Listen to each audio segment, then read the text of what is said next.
HOA cried safety while running barbed wire across my yard. I took it to the news. Have you ever wondered how far a neighborhood association would go to enforce their rules, even if it meant turning your backyard into a prison yard?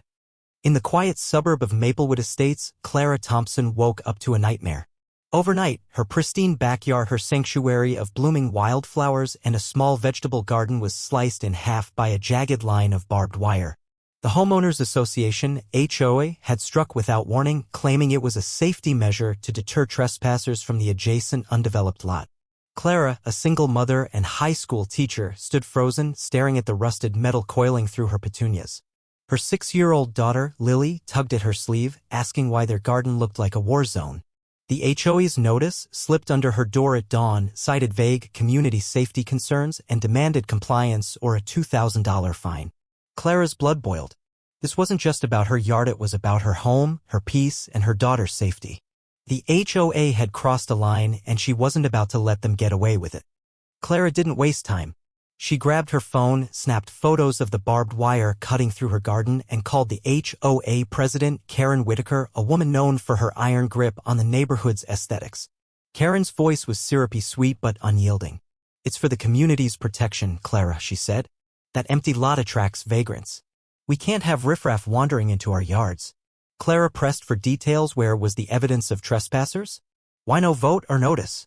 Karen deflected, citing emergency powers in the HOA bylaws, and hung up. Clara scoured the HOA's governing documents, her teacher's knack for research kicking in. The bylaws mentioned nothing about emergency installations, and state law required resident approval for major community changes.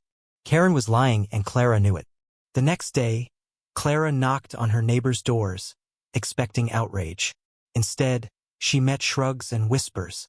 Most feared Karen's wrath, fines, liens, or public shaming at HOA meetings.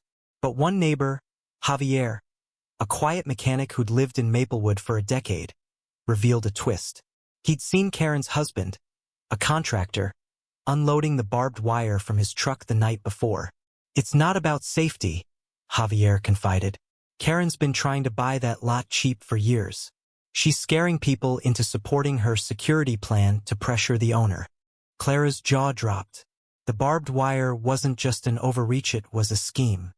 Armed with Javier's tip, Clara took action. She filed a formal complaint with the HOA, citing state laws and demanding the wire's removal. Karen's response was a $500 fine for unapproved landscaping because Clara's wildflowers violated the HOA's uniformity clause. The audacity was staggering.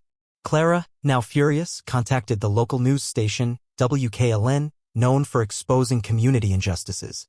Reporter Sarah Nguyen jumped on the story, arriving with a camera crew to film the barbed wire slashing through Clara's garden. Sarah uncovered more. Karen's husband had a history of shady contracts, and the lot's owner confirmed Karen's lowball offers. The HOA's safety excuse was unraveling.